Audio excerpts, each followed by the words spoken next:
And we are live. We're talking. Yo, Hello. I actually sprung that on myself. I started it and then I looked at my watch and I was like, oh, Yeah, I had no idea we're starting. How are we it's all doing right. today? I am good. I got up early and got some work done. I only have, like 5 more hours worth of programming to do today. So I'm rocking the new hoodie. Shout out to Rich, our buddy Rich Glenn. It's a rock fit hoodie, Hmm. I guess. Yeah, I've never worn anything rock fit, but he gave this to me yesterday at the gym, and it is really comfortable. you look So comfortable. thank you. I Hmm. keep my house at a cool 68 or lower. Wonderful. That's the one energy bill I will just pay no matter what. Like, no, I don't care. It also kills mosquitoes. Yeah, we don't really have a lot of mosquitoes or bugs in the house. 68 kills mosquitoes? What? For me, that's cold enough to kill anything, even human beings. Oh my god. Okay, we're not going into your aversion to cold weather again. Oh, how are you today? Wonderful. Wonderful. Good. Hmm. Doing great. All right, so we have a topic to discuss today, but obviously yesterday there were some changes announced to the season. Technically, I would classify it as the competitive season Hmm. from CrossFit HQ. Some changes for all the divisions. Um, so, kind of quick thoughts. I'm still kind of ruminating on this, and I you think we all know, are. you know, I tend to have strong opinions about things, so I'm going to Yeah. save most of those. Um, but yeah, quick thoughts. We'll give our quick thoughts, and then we'll dive into our actual topic for today. Well, let's actually say what the changes are first. So the big highlights is basically for the individual division, they're taking 25% to quarterfinals from each region. So Mhm. instead of being top 10%, it became top 25%. And then they lowered the um, number of people qualifying for semifinals to 40 from each region instead of 60, which my understanding, again, is that it's going to be even across the regions instead of different numbers. I think so. Yeah, they gave those spots to other regions because I don't think all the other regions got 40 Hmm. last year. No, no. And then I don't think there's any changes to the games, or at least I haven't seen them. Have Mm-mm. you read anywhere where like the qualifying spots are also even, or is it still the same? I think it's still the same. I haven't dove all the way into it. I've been So just this is busy. just like preliminary reaction. Yeah. Um, I need to Uh, go through. I'm also like, I know Boz put out a podcast talking to Chase about it. I haven't listened to the whole thing. I listened to Barbell Spin a little bit last night while they were discussing it. mhm. Uh, I am also though just kind of waiting for the rule book. That tends to be how I like to roll because more often than not, it's not out yet. The rule Did you book look? won't be out until December. Boz said it in the podcast. He said like early December. So for me, it's like the rule book is when it's like, all right, this is what we are actually for certain having to do. Um, Yeah. so This is still at the end of the day, social media post on well, Instagram. yeah, I mean, they put out an article, they put out an email, they put out a podcast, but I would be 0% surprised if something changed. I hope it doesn't, but I wouldn't be surprised at all. Hmm. For the teams, they didn't mess with the percentage going into quarterfinals. However, they did lower the teams qualifying per region to semifinals to 30 teams instead of 40. Yes. And then an interesting change is that they flipped the order of quarterfinals. So teams Yeah. will start first, individuals will go after, which is about almost a month after the Open, and they Hmm. will go at the same time with Masters athletes. Yes. And then, And I think quarterfinals is a day or two longer now. Yeah, can you? I didn't get to, or I didn't get to read that part very thoroughly. Let me just pull up the dates from the post on my phone really quick. Um, I guess the question is like they are too longer as in more workouts, or they are too longer as in submission deadline is longer. I think just the weekend or the week. So quarterfinals for the individuals is April 17th to the 22nd, so 5 days. Hmm. And then the teams is the 3rd to the 8th, so 5 days So as it's well. 1 day longer. So it's 1 day longer. Yeah, because it used to be Thursday to Sunday. Now it's pretty much, Wednesday. It's yeah. Wednesday to Sunday. That's a Wednesday. Hmm. Interesting. All right. What are your thoughts? Let's start with No, you. I asked you first. Fair enough. Um, are we being honest here, or are we sugarcoating anything? 100%. We're gonna be honest. Okay. I don't like that they increased the 25%. I Like, don't either. I could get behind like 12%, 15%, but 25%, it just, regardless of the effect on that, on the top 5%, which we're going to come to, it takes away from people who train all year to get there. Hmm. It's It like if devalues the achievement. it's like if we say back in the day, if you sign up for the Open, you automatically get an invite to regionals. Then what's the point of, getting better? Um, I understand that they're trying to invite more people to do the Open or grab the interest of people who have lost the interest or stuff like that. So But yeah, go ahead. no, yeah, But it's just there are other ways to do that. Like, yeah. Make the open matter. right, Don't right. make it Like make matter it, less. yeah. And like now you're gonna lose the interest of that 90th to 95th percentile because what they were fighting for is not semifinals. They're fighting to get into quarterfinals, but now they can even get there without trying. I legitimately want to do every open workout twice this year and then just write down my second score. And I want to see if I can qualify for quarterfinals in zone 2 the whole time. Yeah, I mean, I'm just It's saying like it's really frustrating to me. it's unfair to the um I guess we can call it intermediate division or amateur division, whatever Sure. you want to call it. It's those who try and balance out work, life, working out, trying to still improve in CrossFit. Um, and I don't know, it's just it doesn't make it as a not a destination, but a prize to worth fighting for. It took away all the achievement of it. I don't understand why it's not okay to make things hard for people to achieve. Like if you really want to be as inclusive as you say, and you want to like Then maybe get rid create of it.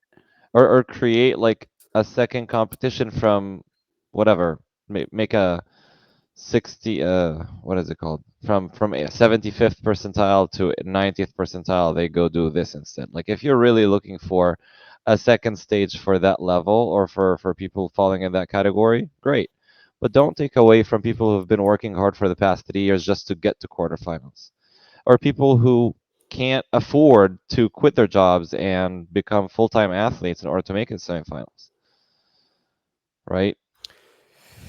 Yeah, I think I've thought about this, like this part of it specifically, and then obviously the impact for now going down to 40 people in North America and Europe, the stronger regions. Hmm. Um, well, it's 40 everywhere, but these are the regions that got impacted. I think and I don't mean this in a rude way to anybody, but the prerequisite amount of fitness to make the top 25%, and then if you look at what they have programmed in quarterfinals the last 3 years, They don't meet. they, uh, so many of those people, like there were people in the top 10% this year who could not do, not even you, like there were people who couldn't even clean the first bar. That's what I'm raising my hand for. Yeah, like The what? The 275? no, the 225 front squat. Well, yeah, you saw me on that workout too. I mean, it was I hard struggled for quite a bit, you, right? but you could But do it still. Like, so my biggest thing is they have now pigeonholed themselves and they have basically two options. mhm, They're well, three options. They're either going to water down the quarterfinal tests, mhm. which is the wrong answer. That's basically having a second open, It's having a second open and you're going to get the wrong people to semis. right? Or you're going to program the tests that need to be in semifinals. And all these people who made it to quarters for the first year who were super excited are going to get fucking waxed. And then they're going to be pissed and not do quarterfinals next year. I mean, the chances of people who are sitting, and again, no shaming or taking away of anything from people at that level of being at 75th percentile, chances are they don't have muscle ups or handstand walks. I tried to do like some leaderboard math on just the first open workout for North America West. I think North America West, the first open workout, the 75th percentile, like being in the top 25%, was 16 cleans. Yeah. Like that's not a lot of fitness, man. Like that person cannot do almost anything in Meanwhile, quarterfinals. meanwhile, last year standards, people who got ring muscle ups who We're in the had it, top and 10%. some of them weren't. Right, barely. Right, like Yeah. if you got like less than 5, your score might need improvement to make Yeah, I sure think for they're in. guys, It if you was didn't get it more was than 8 5, plus or something like that. and then girls, it was like 2. Yeah, so like we're talking a massive differentiation in fitness here. And again, I am not trying to knock down anybody. And It's just the truth. Like right, it's like, not it and doesn't then it's not a reflection of anybody as a that human being. raises the question, like, are they planning to do kind of like elimination phases as So if that's the third option they have is the only way they could get around this and still get the best people is almost near perfectly programmed like gated workouts. Like so day by day and then you knock out like well, day by day, but no, in the individual workouts. Like 135 cleans, 225 cleans, 275 cleans, 315 cleans, like almost like then the open workout 16.2. then you're Or asking for just basically long workouts. correct. Because if like, how do you do that kind of stuff? I mean, the workout last year with the 275 clean and jerk and the 185 clean and jerk, like that was a very short workout for the best people, right? And even the people who were doing very well and almost making the top 60, it wasn't super long. Right, but it also wasn't super long for people like me who were at the bottom of the 10% because you didn't get to clean. Right. So it's like, I don't, I just don't. But do you see a scenario where they do day by day knockout? Like No. you made it to How the would they third day. how would they even manage that? They Like can't do if you video review on everything. How are they gonna eliminate X people from the leaderboard? true. Like that's not even gonna work. I would be okay with that if they found a way or they set up the website algorithm or whatever. Like I don't know anything about that. And it was like, hey, if you don't have a score submitted, you're gone. But then people would be pissed. Well, I was able to do the first 2 workouts, but not the second 2 workouts because my job. And then now I just got removed from the leaderboard completely. Yeah. No, I guess what I'm imagining, and I don't know if that's feasible because I think you're right about the video review part, is if you're not in the top 500 after day 1, you get really like you get the workouts released for each. You have the like they've been doing. You got to release 1 and 2 on this day, 3 and 4 on Yeah. this day, and so on. If you're not in top 500, you're done. If you're not in the top 400 on the second day, you're done. And you're not in the top 300, then you're done. And they increasingly complicate the programming. I mean, they could do that, but they'd have to do it really smart because there are people who we could probably go find somebody who took a 550th and still made semis That would be basically like what the games are right now with the with cuts. yeah. Yeah, so that's my first biggest concern is the programming. Um, and then my second biggest concern, which kind of ties into programming, is you're now bringing in such a wide net.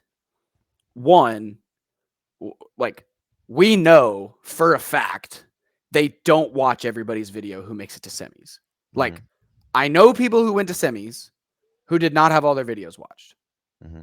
Like it's not like everybody knows this. But now you have the potential to have outliers who make it in the top 25%. They're outliers in one of the domains of fitness. And then they have one really good workout in quarterfinals.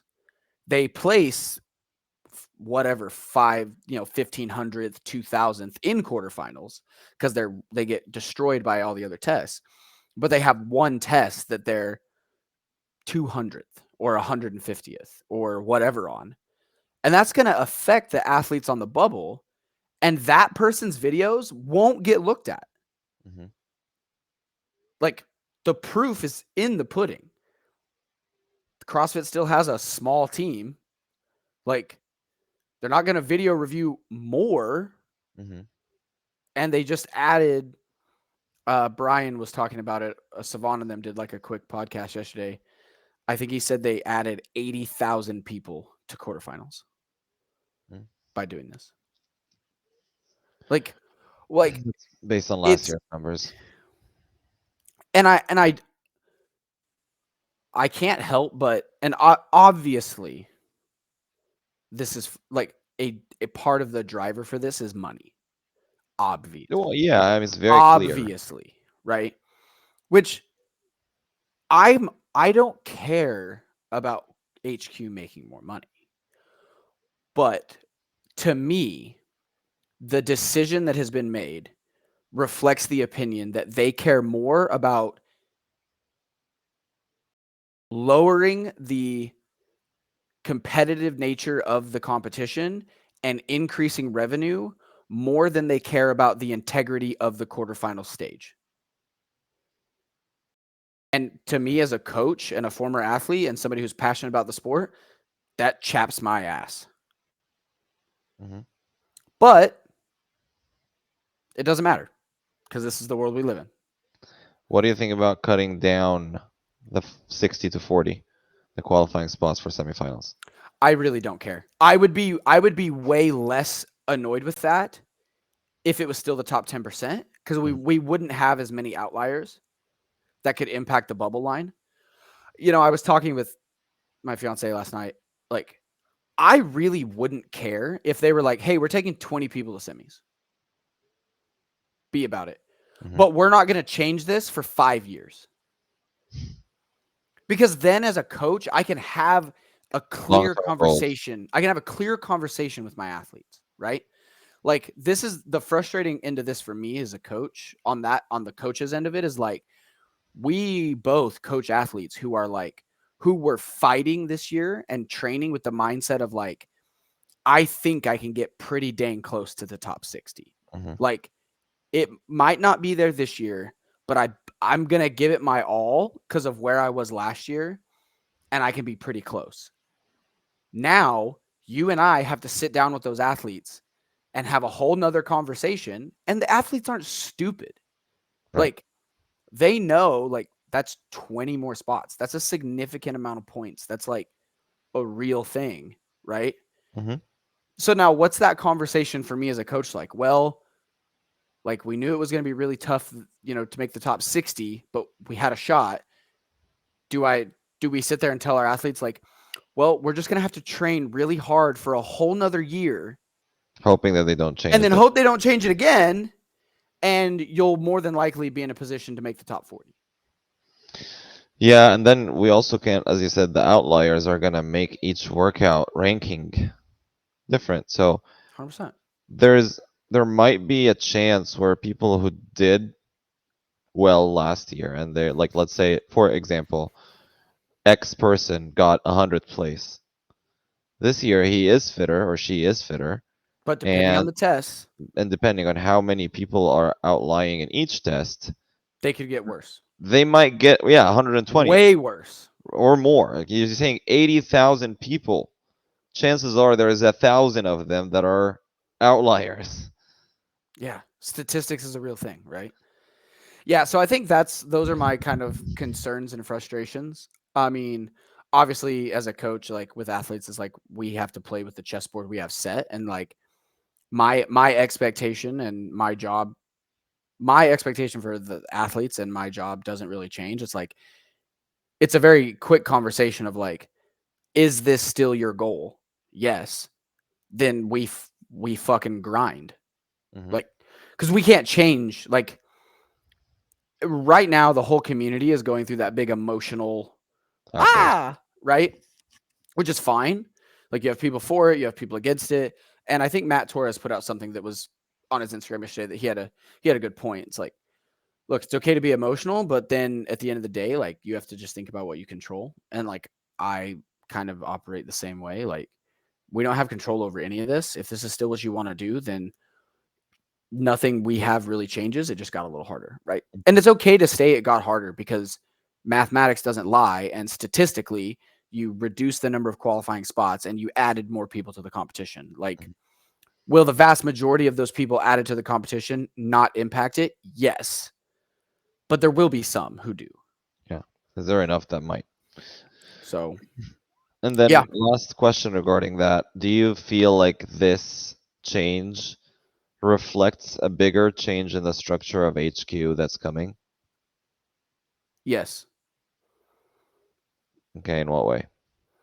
I think HQ is focused on inclusivity and making money and appeasing people. Do you think that in 10 years the CrossFit Games will be completely different?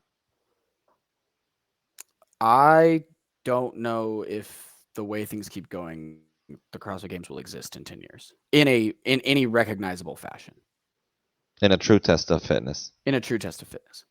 Bro, when was the last time you saw Forging Elite Fitness? Yeah. Like, Not, we went not from in a long time. Forging Elite Fitness to Do we have a slogan now? I don't I don't know. But we went from like this is the thing that like a lot of people have come in the sport. This is the last thing, and then we can move on. Like a lot of people have come in the sport in the last couple years, but like you and I have been around long enough, and the OGs have been around long enough to remember like the true regional days. Like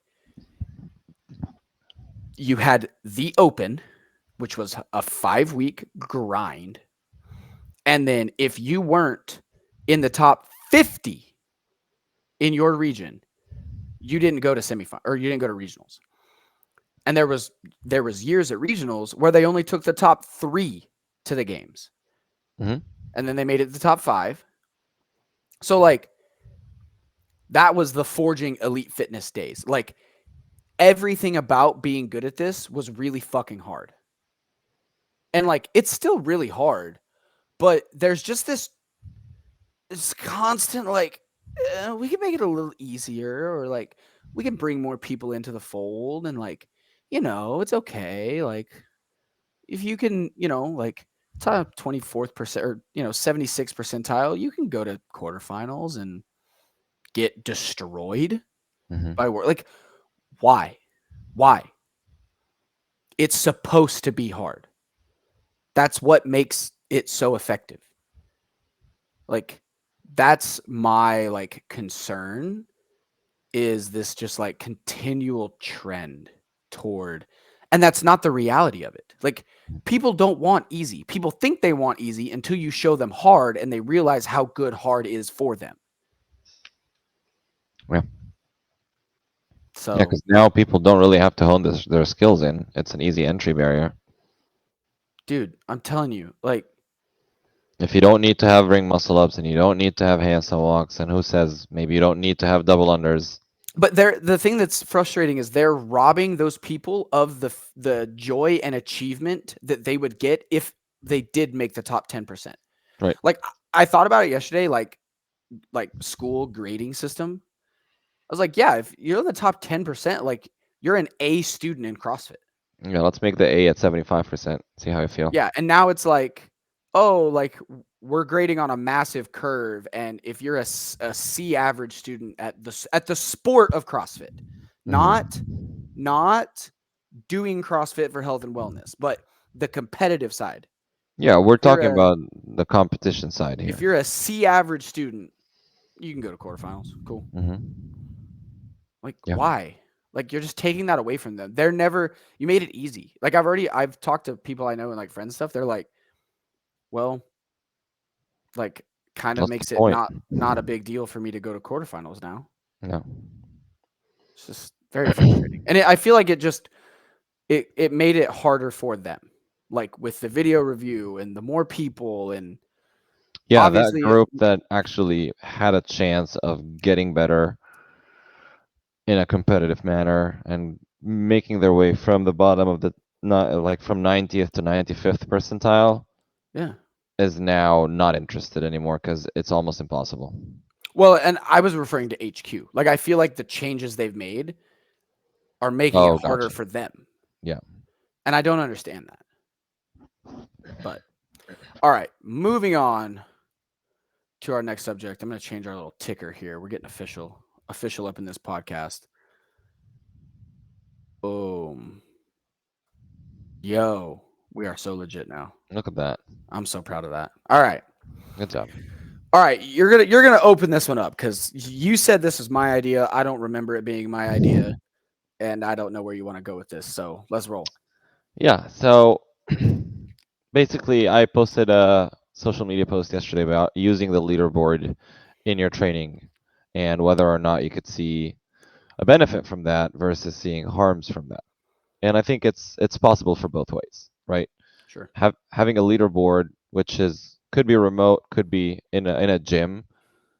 You hear a lot about gyms like not promoting the leaderboard at all and hiding it and all of that. And you hear another gyms that the leaderboard is life. And you Yeah. have everybody's like, okay, we're gonna put your scores in for you, blah blah blah, stuff like that. Yeah.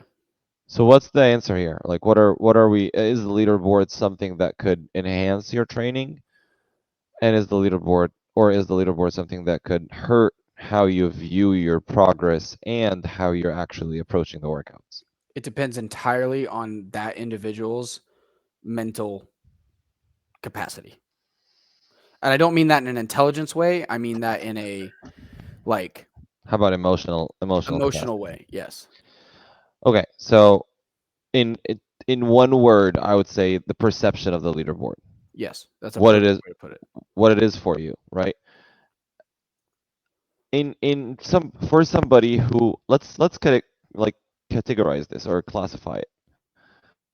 For somebody who goes to the gym for a benefit of health and wellness, Doesn't matter. it does not matter. I Does would not rather you. matter one iota. I love one of my athletes that comes to the 5 a.m. He has a tiny notebook, and he is 6 foot like 9. So it's amazing watching him writing in that tiny notebook. I love watching it, and he writes it, knows what he did, has the weights in there, perfect. Yep.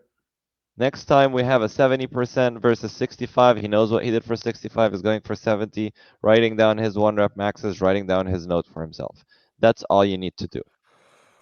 Yep. Can the leaderboard double down as that? Yes. Sure. With all the apps that we have Yeah, now, all with the the apps have FitterWad, those the Fitter, and functions. so as a person who is doing this for health and wellness, you should not care where you are in the leaderboard. This is basically a logbook that unfortunately automatically puts you in a leaderboard, Sure. right? Yep. So, is logging important for you? I believe so. Is I the believe leader go ahead. tracking your workouts is Right. like the It's most knowledge. important thing. It's the most powerful tool of training. Whether you're a normal like GPP health and wellness athlete or you're a competitive athlete, you need to be tracking your workouts. Exactly. Now, let's go to the people who are trying to compete, whether inside the gym or at the level of the games and semifinals. Mm-hmm. The leaderboard are merely a tracking purpose for you. Where does your level stack? Where does your effort stack in an environment of like-minded people? Mm-hmm. How can that become harmful? Or just because they constantly compare themselves to other people. So that's reason number one is I did the workout. Oh man, I'm in fifth. I suck. I whatever. You hear all that negative emotion, all that negative self-talk, self-doubt, low self-esteem, all because four people did better than this person did, even though he or she did better than what they were shooting for. So this became more of a leaderboard oriented workout or training approach compared to goal and results oriented approach. Yeah, there's a huge difference between training and competing, right? There's a huge difference between winning the workout and doing well on a workout or Well, and using the getting workout in benefit for yourself. getting the stimulus. I mean, this is something that or the stimulus that would be beneficial for you in the long run. Like this is something that you and I have talked about cuz you like to, you've coached me or picked at me a little bit with certain workouts that I've done. And Mhm. like I'll be talking about a workout I'm going to do and I'll be like, "Yeah, I'm going to do it this way." And you're like, "Well, you should do it this way if you want to improve this movement or this metric." Right. And doing that will almost certainly lower the time of completion or the score I get. As in C- make it worse. Yeah, But right? that's Like if fine. there's what's an easy example? Yesterday's class workout. Okay. You had AMRAP 16, 20 cal echo bike, 10 deadlifts, 225, 6 bar muscle ups, 10 lateral burpees over the bar. How I Mhm. remember that, I have no idea because I didn't even do it. But if I did that workout, like I was talking about potentially doing it, and you were like, you made the joke. You said I don't want to deadlift because I just deadlifted. Yeah. So then you made the kind of joke. You were like, well, you should dumbbell snatch because at this point it should be public knowledge. Like I'm not good at dumbbell snatches, especially heavy dumbbell snatches. And even though I ended up not doing the workout, what Mahmoud told me was 1,000% correct. Like if I wanted to improve my fitness on that workout, I should have done a 20 cal bike, 10, maybe 10 to 14 alternating dumbbell snatch with a 70, 6 bar muscle ups, and probably a couple more burpees per Mhm. round. Instead of what I wanted to do, which was do the workout as written and get a really good score. And beat everybody else. More than likely, Right. right? I'm not going to say I would have because I didn't do it, but No, I'm just saying like that was your intention. that would have been my goal. Like Yeah. cuz that's a good workout for me Yeah. as written originally, Right. right? So even in workouts when athletes do them, if you don't change the workout in its nature, just approaching the movements differently can be what you need to improve your fitness, but it's going to detract more than likely from your overall score. That's a really easy example of this for me is ring muscle ups. Mhm. So in 2019, when I would program or I would have really high volume ring muscle ups in a workout, I just said, screw it. I'm going to do like, I'm going to go until I'm like 2 reps from failure. Mhm. And then I'll just figure it out. And I just did that every time I had ring muscle ups, whatever the set was. I would either go unbroken or I would push the sets. Now, did that result in me getting the fastest times? No. Did that result in me getting the biggest conditioning response from those workouts? No. But you know what it did do? I got better at ring muscle ups. You're really good at ring muscle ups. I got way better at ring muscle ups over those 6 months. Way better. Right. And then I kind of pulled back from that and I was like, all right, now I'm going to try to push my repeatable sets. Mhm. So I'll do, 6, then 5 with a 15-second rest or try to use things like that to now that I have this bigger capacity, now I'm going to try to use it differently. Mhm. And it worked. And I did that in AMRAPs and like 4-time workouts. Like I didn't write dedicated skill work that often. Right. I just approached the workout differently. Right. I still got fitter. I got better at muscle ups, Mhm.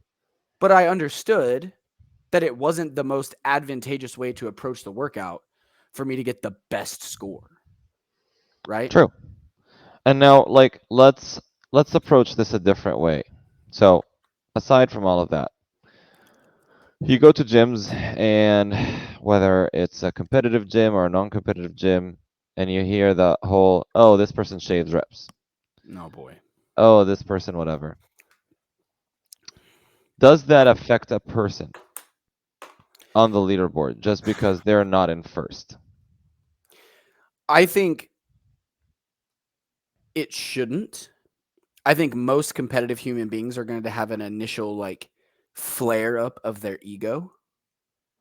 Like, what? Ruh? They beat me on that? I'm good at that. Right? But what I tell my athletes and the mindset I've had for a really long time about this, because it used to drive me nuts Hmm. when I'd see scores on the leaderboard that I just knew there was no way. Right. There's only one competition of the year, maybe two, depending on the athlete you are, that Hmm. matters. Right. The open and quarterfinals.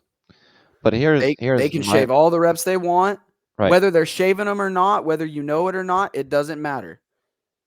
Though the competition that matters, where everybody comes together and throws down and has a judge and is held to the standard, the open and quarterfinals.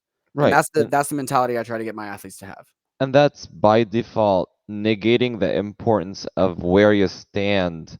If you think there's any question, or if you think that somebody's shaving reps, or if you think that somebody didn't hold the standard, it doesn't matter.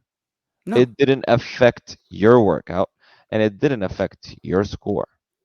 I mean, the real like competitive high level way to approach that, in my opinion, mentally. Hmm. Oh, they shaved reps? Good. They cheated themselves.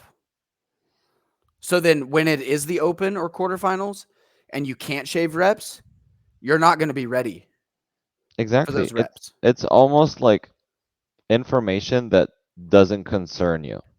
Yeah, it's none of your business at the end of the day. It doesn't matter. Like, It's all ego. let's say I am shaving reps, and I am intentionally shaving Fucking reps. cheater. Right. Why would that bother you?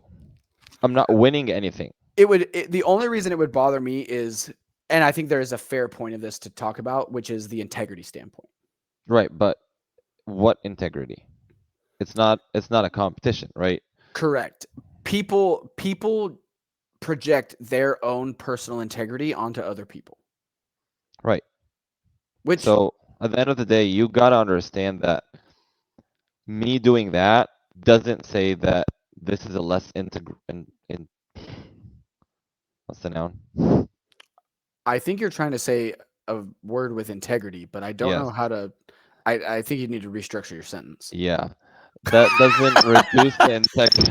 I got to a dead stop. There you Doesn't go. reduce the integrity of the gym, or integrity of your workout, or integrity of your journey in fitness.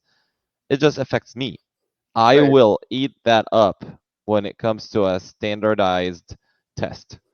The only other time that people think it impacts them is again entirely tied to ego. Well, no, now everybody's gonna think so and so's fitter than me. Who cares? I, yeah, I don't think anybody, from my experience in coaching, I don't think anybody thinks like that anymore. We think people care about That's our exactly my lives point. way more than they actually That's do. exactly my point. Like, I don't think anybody really looks at it like, oh, look, this person isn't at the top anymore. I Yeah. don't think anybody does that. No, nobody does. I think people are just, they think that people are watching them for no reason. What's the Seneca quote? We I think it's Seneca. I'm misquoting somebody who's been dead for a couple thousand years probably, but uh we love ourselves more than anyone else, but we value the opinions of others more than our own. True story. Amen, Why? brother. Like hell yeah, brother. Amen, whoever you are.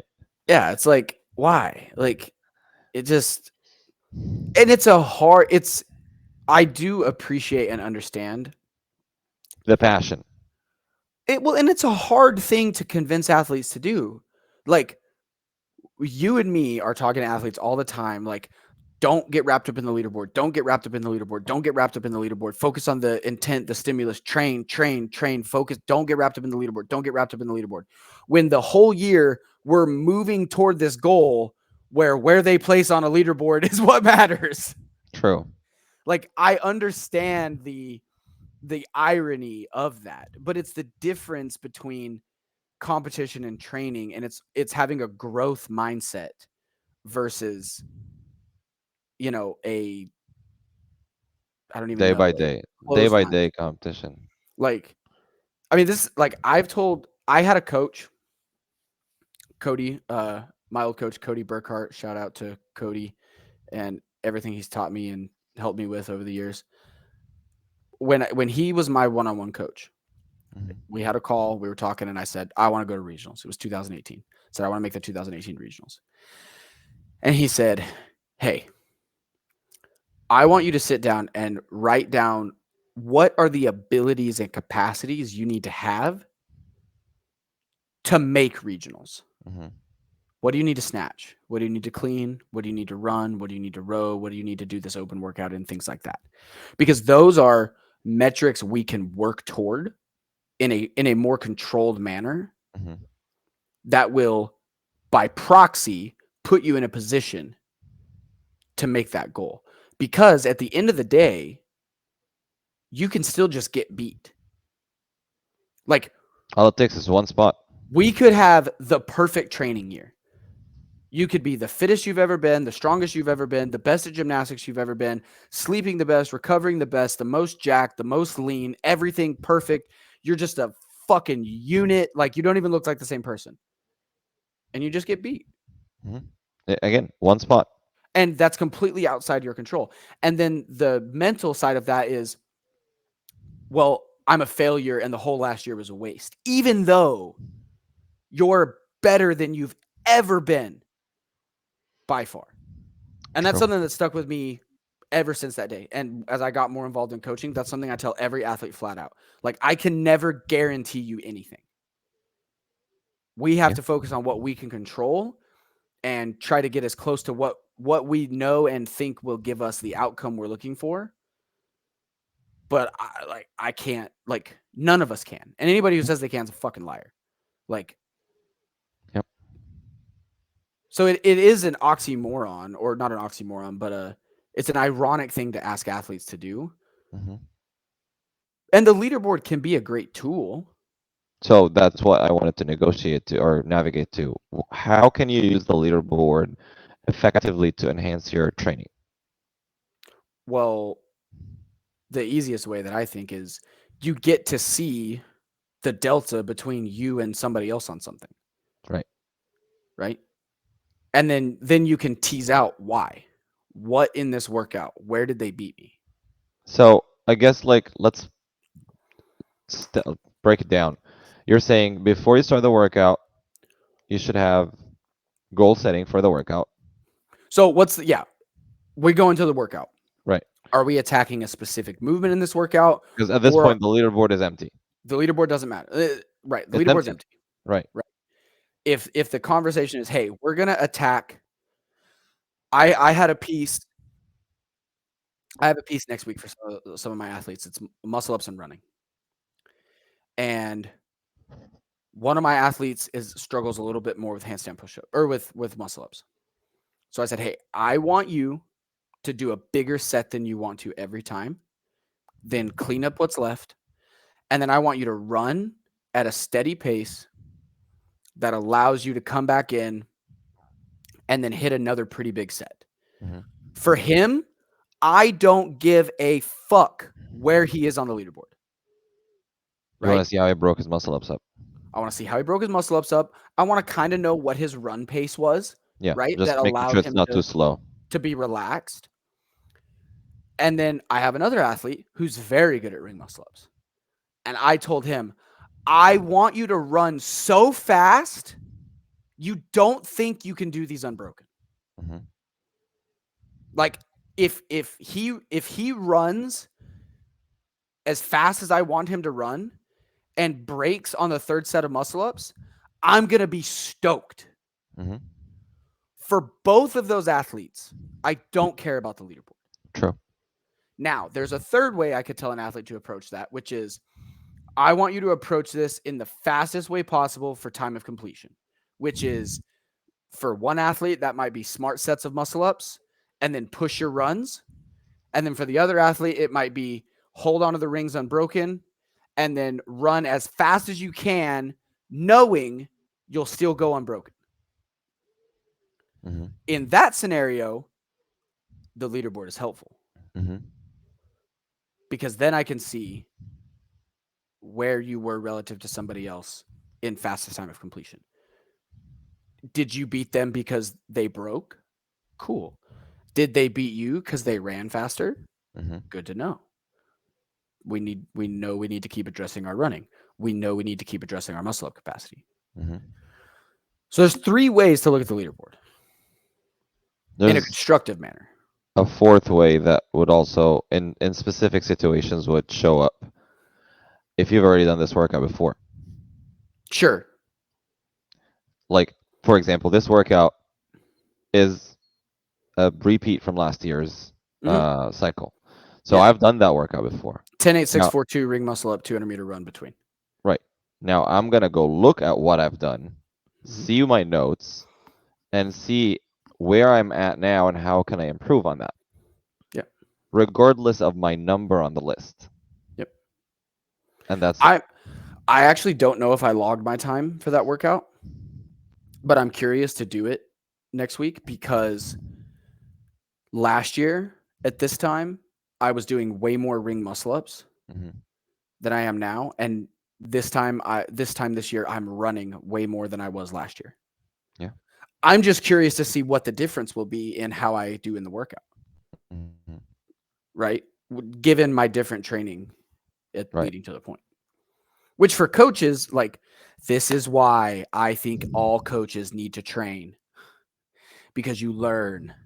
Because if you're experimenting with your own fitness, then you can look back at things like that. Like, oh yeah, last year I was just trying to be like a big, strong guy and good at gymnastics. And like now I'm doing a running cycle and like trying to get my endurance back a little bit and not doing a bunch of gymnastics and focusing on basic strength.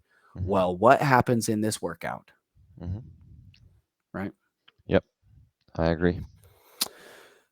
I think the leaderboard is it can be beneficial, but I think it's a hard thing and requires a lot of introspection from athletes. True And story. I mean, hey, I agree with you. like, I'm not preaching from the mountaintop here. Like, catch me in the open. I'm pretty freaking competitive. No, where you should be. You know, yeah. Like I mean, I'm realistic about my fitness these days, but you know, I have some friends and stuff who are around my fitness, and I'm like, boy, I'm gonna die to beat you right now. But that's the But only time of the year it matters. again, that's another to it. It's motivating you, Yeah, 100%. right? Like it's a draw to push you, not to negative self-talk or hesitate yourself or doubt what you've been doing. No, I save all my negative self-talk for in the workout. That's fair. That's fair. Mahmoud has been privy to some of my negative self-talk mid-workout before. Yep. Yep.